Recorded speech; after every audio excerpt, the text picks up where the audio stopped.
Bom dia, meu querido. É com muita alegria, na presença de Jesus, que nós damos continuidade nesse momento ao nosso devocional, Palavra Viva. Essa é a nossa segunda ministração e nós estamos acompanhando a leitura bíblica anual que fazemos na nossa igreja, na nossa congregação aqui em Brasília. Este é o canal Novo e Vivo Caminho. Meu nome é Leiva Martins. E na leitura devocional de hoje, dia 9 de agosto, nós estamos meditando nos capítulos 49 a 51 do livro do profeta Isaías. E como eu tenho comentado com vocês, aqui eu compartilho as coisas que mais me chamaram a atenção nessa leitura desses 3 capítulos, como um estímulo e um incentivo para que você também desenvolva esse hábito saudável de meditação diária na Palavra de Deus. E que assim a tua vida seja edificada em Jesus Cristo. Amém? Então é com esse objetivo que nós estamos aqui compartilhando essa palavra. E aí na descrição do vídeo você tem tá descrito aí a leitura bíblica de toda essa semana, dos dias 9 até o dia 15 de agosto, tá ok? E na segunda-feira que vem, dia 16, a gente passa os textos da semana seguinte, tá bom? Então, dentro desses capítulos, eu vou comentar aqui um versículo em especial que me chamou a atenção. Antes de entrar nesse versículo, só recapitulando para você sobre o profeta Isaías. Eu falei na outra ministração uma data em que ele viveu, só troquei um pouquinho os números, né? Mas ele viveu entre os anos 740 a 680 a.C.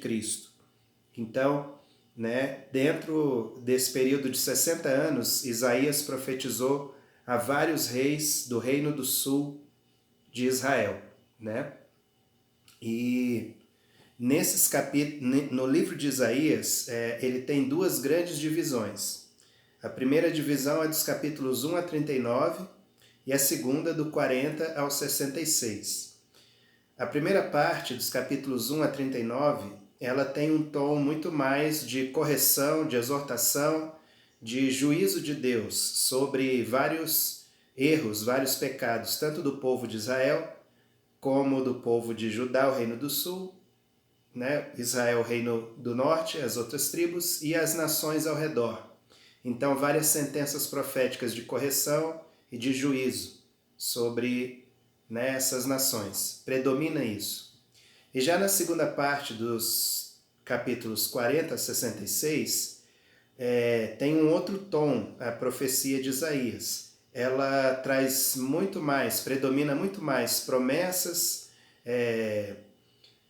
sentenças de consolação, de salvação, de restauração do povo de Israel, em especial do seu remanescente, né? Eu vou explicar para você o que significa isso, né? No contexto original e no contexto atual que nós estamos vivendo.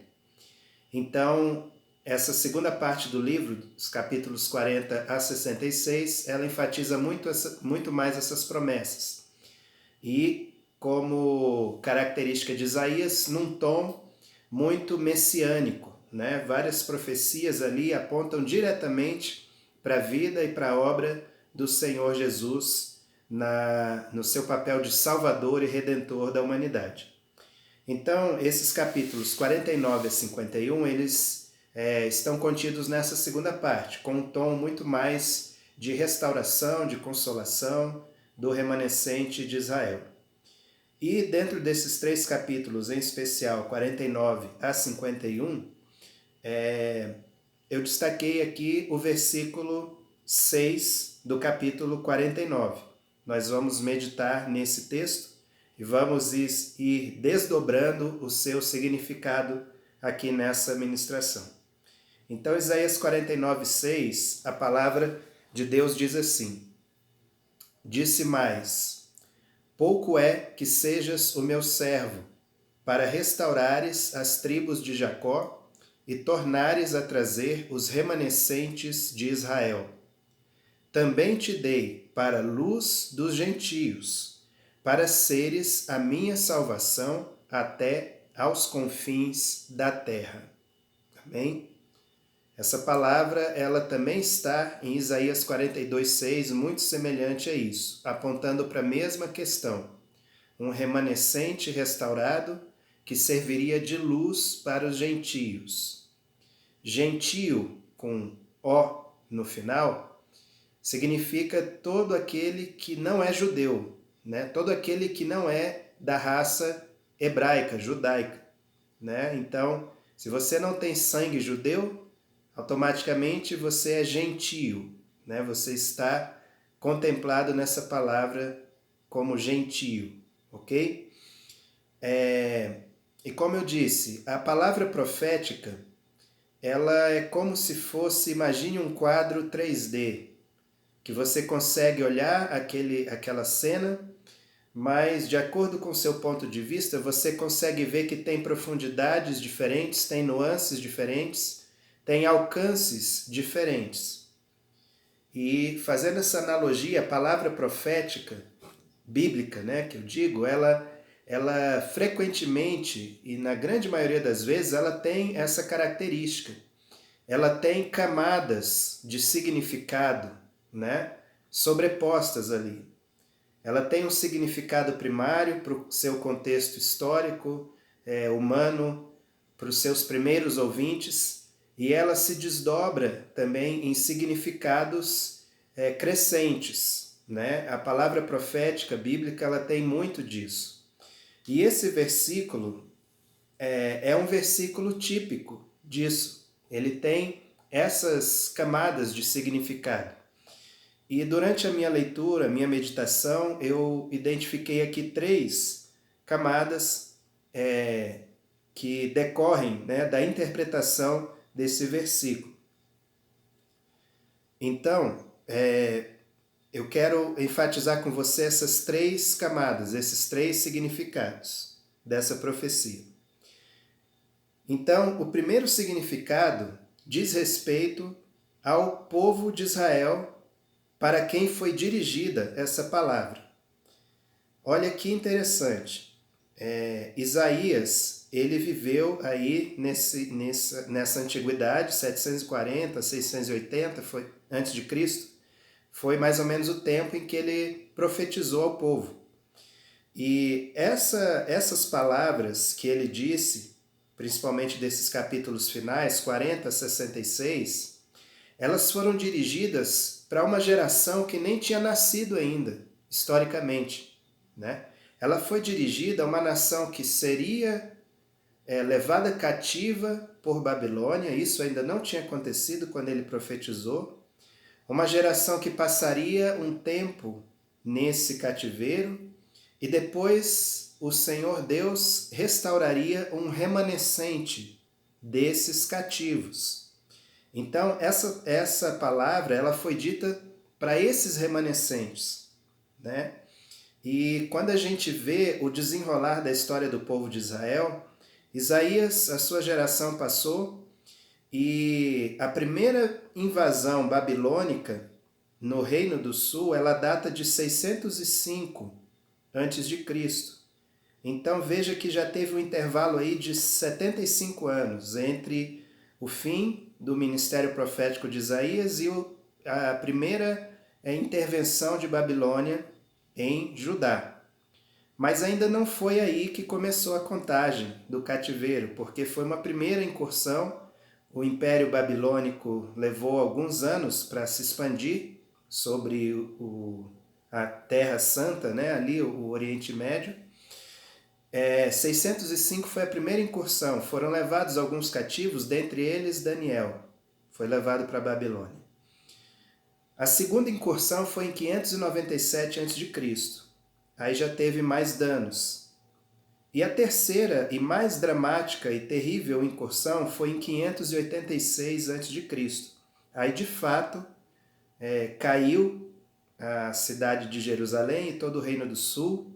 Foi aquele arraso todo, né, de destruição do templo, de levar os objetos sagrados, de queima as casas E então toda aquela terrível sentença profética que o Senhor já vinha anunciando por meio de seus profetas, ela se cumpriu totalmente, em 586 a.C.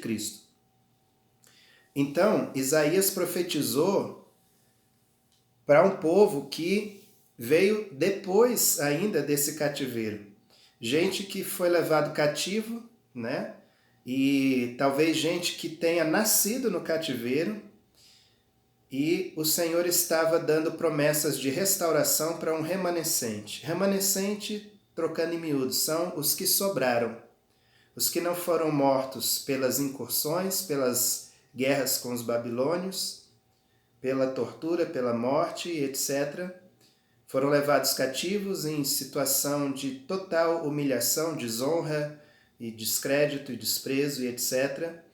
E dali, daquele vale de ossos secos, parafraseando Ezequiel, o Senhor restaurou e soprou vida e restaurou um remanescente. Né? Fazendo parênteses, Ezequiel também foi contemporâneo de Isaías em parte, de Daniel em parte. Então Ezequiel profetizou também para esse povo sofrido e oprimido de cativos, né? Que estavam em Babilônia. Então, o primeiro sentido desse texto é justamente para essas pessoas. Veja que coisa linda, que coisa tremenda, e isso me apaixona na palavra de Deus, me apaixona no Senhor. Ele lançou uma palavra para gente que nem tinha nascido ainda, gente que nem a existência tinha sido chamada, né? O Senhor já estava preocupado com esse povo lá na frente, porque sabia que cativos e filhos de cativos dificilmente teriam ânimo, autoestima, força, condição, razão para reconstruir a sua história, para sair do cativeiro, voltar para a sua terra ancestral e reconstruir a sua história. Mas Deus é maravilhoso, Ele faz isso, né? Ele fez isso no passado, Ele continua fazendo isso. Deus guarda o seu povo. Todo aquele que confia nele é guardado pelas suas mãos e pelo seu propósito. E aí esse primeiro significado é para esse povo, né? Então, assim, a palavra de Deus foi muito detalhista nisso, inclusive citando nominalmente o rei Ciro da Pérsia, que viria conquistar o Império Babilônico, destruir aquela dinastia dos babilônios e proclamar a restauração e a libertação dos judeus que quisessem voltar à sua terra ancestral. E então Isaías profetizou coisas aí, no mínimo 150 anos antes delas acontecerem, pelo Espírito Santo de Deus. Isso é tremendo e maravilhoso e mostra esse amor eterno do Senhor pelo seu povo. Então, essas profecias foram lançadas para esse remanescente. Em resumo, o que o Senhor estava dizendo é: eu vou trazer vocês de volta, vou tirar vocês do cativeiro para a terra de vocês e vou fazer com que vocês sejam luz para os povos, para os gentios, né? Por meio de vocês eu vou resplandecer a minha glória para as outras nações. E por que o Senhor disse isso sobre aquele povo? Porque havia e há um propósito eterno em andamento. Esse propósito ainda não tinha sido cumprido plenamente. Então aquele povo não poderia ser destruído, como historicamente sempre foi a vontade do diabo, do inimigo de Deus, foi destruir o povo judeu. E hoje é a vontade do inimigo destruir todo aquele que se chama pelo nome de Jesus.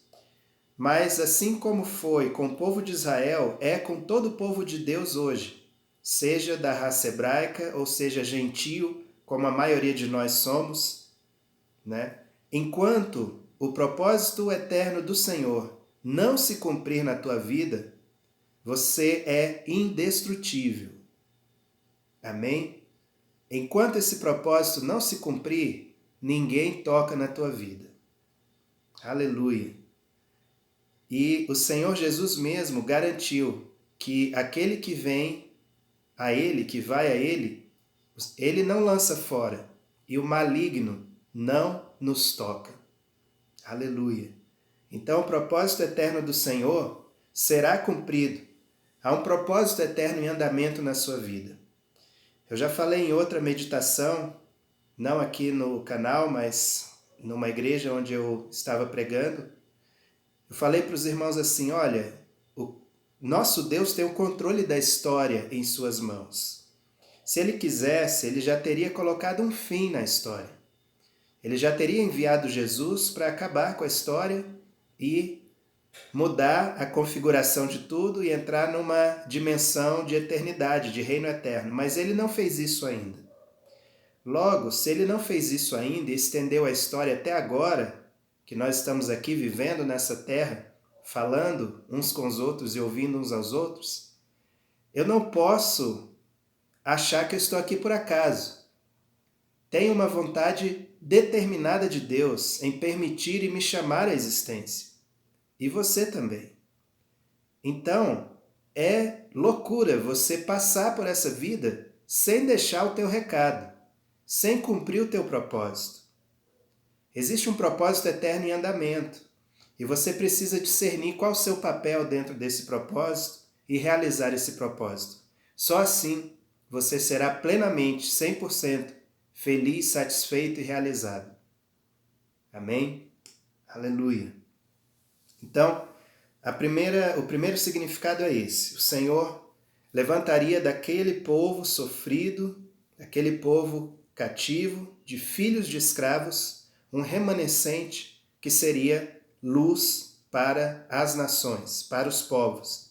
Porque por meio daquele povo, né, na linhagem humana, viria o Filho de Deus, né? Então aquele povo não poderia perecer no cativeiro. Por isso o Senhor o restaurou e o reabilitou na sua terra depois de 70 anos de cativeiro. Glória a Deus. O segundo significado, segunda camada de significado, essa palavra de dizer que o Senhor colocou como luz para os povos, ela se relaciona ao próprio Jesus, Jesus Cristo, Filho de Deus, que sem dúvida alguma foi colocado como luz para as nações pelo próprio Pai. Jesus mesmo, no seu ministério terreno, declarou: eu sou a luz do mundo. Eu sou a luz dos gentios. E isso causou um impacto tremendo nos seus ouvintes, porque os ouvintes sabiam desse texto aqui. Os ouvintes tinham conhecimento desse texto. Então, se para a gente que não tem esse entendimento já é impactante ouvir Jesus se identificar e afirmar: eu sou a luz do mundo, imagina para os judeus daquela época, religiosos e apegados ao texto bíblico, ouvir de um simples filho de carpinteiro, seu Zé e Dona Maria, dizer: eu sou a luz do mundo. Isso foi uma revolução na cabeça daquele povo, né? Mas de fato Jesus é a luz do mundo. Jesus trouxe salvação aos confins da terra.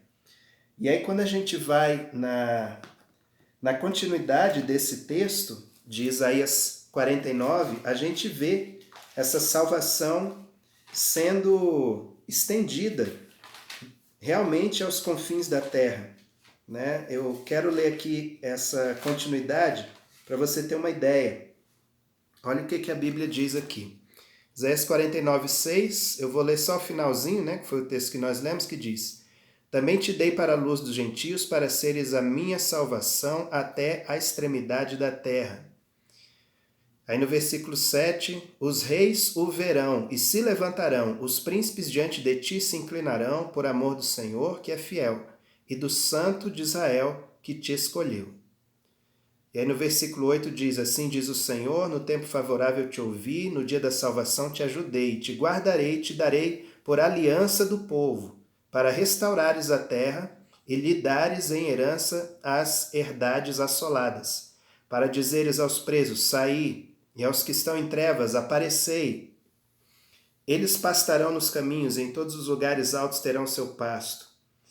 E aí fala no 12: eis que estes virão de longe, E eis que aqueles do norte e do ocidente, e aqueles outros da terra de Sinim. Exultai aos céus e alegra-te tu, terra, e vós, montes, estalai de júbilo, porque o Senhor consolou o seu povo, e dos seus aflitos se compadecerá. Então aqui fala dessa salvação eterna vinda por meio de Jesus. Ele é a luz para os povos, luz para os gentios, se estendendo gradualmente por toda a terra. E não por acaso os estudiosos bíblicos chamam esse texto de Isaías 49:6 como a grande comissão do Velho Testamento, porque ela faz um paralelo com Mateus 28, de 18 a 20, que nós tanto conhecemos e meditamos. Ide por todo mundo, pregai o evangelho a toda criatura, né? E etc. Então, a gente vê o cumprimento disso em Cristo Jesus. Atos 10:38, já no comecinho da nossa era da igreja, né? O discurso de Pedro para o centurião Cornélio, né? Diz assim: como Deus ungiu a Jesus de Nazaré com Espírito Santo e poder, o qual andou por toda parte, fazendo bem e curando a todos os oprimidos do diabo, porque Deus era com ele. Aleluia! Então, Jesus é a luz para os gentios. E o terceiro significado, terceira capa aí, camada de significado, tem relação com o povo de Deus. Tem relação comigo e contigo, conosco, que nos chamamos pelo nome de Jesus, que tomamos sobre nós o nome de Jesus. Seja judeu, seja gentio, todo aquele que confessa que Jesus Cristo é o Senhor, traz sobre si o cumprimento dessa palavra e dessa promessa. Por quê? Porque Jesus mesmo falou sobre o seu povo. Vós sois a luz do mundo. Vós sois o sal da terra. Né? Então, Jesus mesmo é quem nos comissiona como luz e sal. Aleluia! Então, esse terceiro significado diz respeito a nós, povo de Deus, todo aquele que crê em Cristo Jesus como seu Senhor e Salvador. E esse significado maravilhoso e bendito começou a ser exercido desde quando Jesus subiu aos céus e nos disse para aguardarmos em Jerusalém até que do alto fôssemos revestidos de poder. E isso aconteceu com a igreja. E desde então a igreja tem cumprido esse papel de ser sal e de ser luz do mundo, até aos confins da terra. Então, esse terremoto celestial que aconteceu em Jerusalém, ele continua acontecendo, ele continua se espalhando, ele continua conquistando gerações, nações, povos, tribos, línguas e raças até os confins da terra. E lá em Apocalipse, quando você vê essa grande multidão reunida, de todo jeito, você vê o resultado do cumprimento dessa grande comissão. E como eu falei, o Senhor ainda não está satisfeito, porque Ele permite que a história avance, né? Ele está permitindo que a história avance. E eu e você nascemos, nós cremos no Senhor, nós estamos vivos aqui agora, e agora é a nossa vez. É a nossa cota que a gente precisa contribuir para essa grande multidão, né? Vestida de branco ali no Apocalipse. Então é isso. É expandir o reino de Deus, é sermos agora nós luz para os gentios, né? Graças a Deus que o Evangelho chegou até a nossa geração, até a nossa terra. Mas existem pessoas que ainda não ouviram, né? E fora isso, existem pessoas na nossa terra que vão nascendo e que precisam ouvir do Senhor. Então é tempo de um novo derramar do Espírito Santo para que essa luz se fortaleça na minha e na tua vida. E nesse período tão esquisito que nós estamos vivendo, de tanta confusão, de tanto disse-me-disse, de tanto foco sendo desviado, a gente concentre nosso tempo e nossa energia naquilo que realmente importa, que são as coisas eternas. E que a gente realmente reassuma como povo de Deus o nosso papel profético nessa geração, de sermos sal, de sermos luz. Aleluia. Eu falei aqui do norte, do ocidente, da terra de Sinim. Alguns estudiosos aqui apontam o norte como a atual Europa, o ocidente como a atual América, e a terra de Sinim, alguns divergem, mas alguns afirmam que pode ser a China, né? Pode ser o Extremo Oriente. Mas o que importa, né, é que o Senhor Jesus, dos seus lábios, nós ouvimos a ordem: ide por todo o mundo. Seja a Europa, seja a América, seja a China, seja o Sudeste Asiático, seja a África, seja qual for o lugar, seja as selvas brasileiras, as matas, as florestas brasileiras, americanas, ou seja lá onde for, na Índia, no Oriente, o Evangelho do Senhor ele precisa ser proclamado com graça, com unção, com amor, né, e com verdade. Jesus Cristo é o Senhor. Aleluia. Então, concluindo essa meditação de hoje, vós sois o sal da terra, vós sois a luz do mundo. Luz é referência. Quando alguém quiser conhecer Jesus, eu e você temos que apresentar Jesus. E mais do que isso, não apenas ficarmos passivamente esperando alguém querer conhecer Jesus, mas nós devemos anunciar quem é Jesus. E de uma maneira muito prática, muito simples e muito viva. Eu provei e vi, eu sei quem é Jesus. E se Jesus se manifestou na minha vida, eu que não sou nada, Jesus pode se manifestar na tua vida também. Basta que você peça, creia e prove, e você vai receber. Então, anunciar Jesus de uma maneira muito simples. Todo aquele que é alvo de uma bênção de Jesus, automaticamente você se torna autorizado a proclamar essa bênção. Se eu fui curado por Deus, eu posso curar pessoas em nome do Senhor Jesus. Se eu fui abençoado por Deus de qualquer forma, eu posso proclamar essa bênção, porque não é mais um conceito, é uma realidade. Eu provei e vi, eu tenho. Não tenho prata nem ouro, mas o que eu tenho, isso te dou. Esse é o desafio para nós, discípulos e testemunhas de Jesus. Então, relacione-se com a luz. Tenha comunhão com Jesus. Você vai se inundar com o brilho dele. E aí você vai resplandecer o brilho dele, automaticamente. Lembra de Moisés quando subiu ao monte, depois desceu, ele não sabia que o rosto brilhava. E é dessa forma que acontece. A gente não consegue perceber a glória do Senhor, a mudança do Senhor na nossa vida, mas as pessoas que estão fora percebem que nós andamos com Jesus.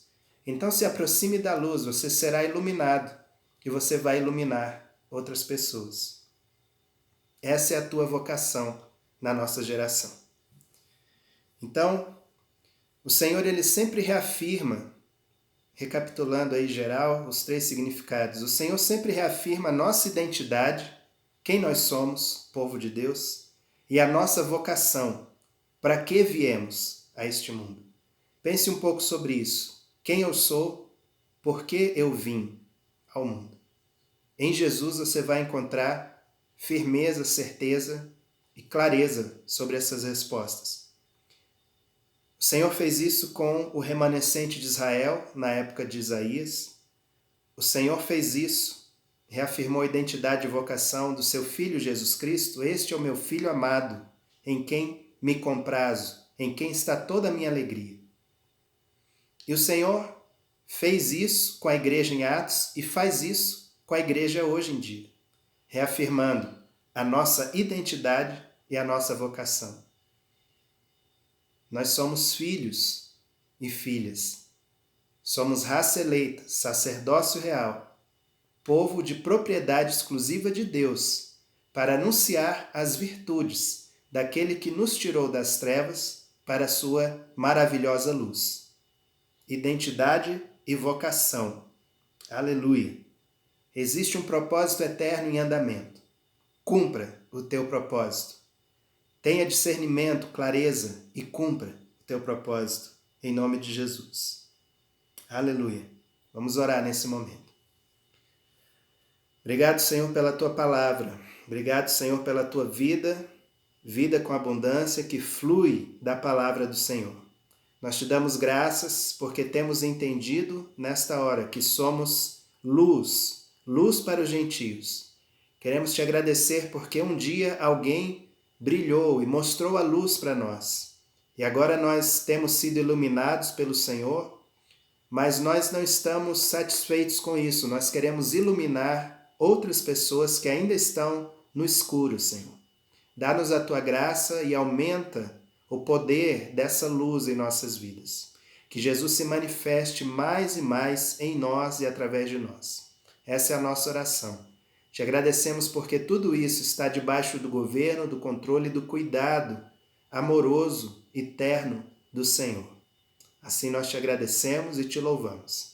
Abençoamos, ó Pai, a semana de cada um, Senhor, que está ouvindo essa palavra, que seja uma semana de cumprimento disso, que cada um aqui tenha experiências de anunciar Jesus, de brilhar Jesus na vida de outras pessoas, Pai. Assim nós oramos e cremos no teu poder e na tua graça, em nome de Jesus. Amém. Amém. Muito obrigado por ter ouvido essa palavra. Peço a você que ainda não assinou o nosso canal que faça isso. Entre lá no YouTube, procure Leiva Martins, Novo e Vivo Caminho. Amém? E vamos aumentando o alcance dessa palavra viva do Senhor em nossa geração. Tá bom? Grande abraço, fique com Deus, tenha uma excelente semana, em nome de Jesus.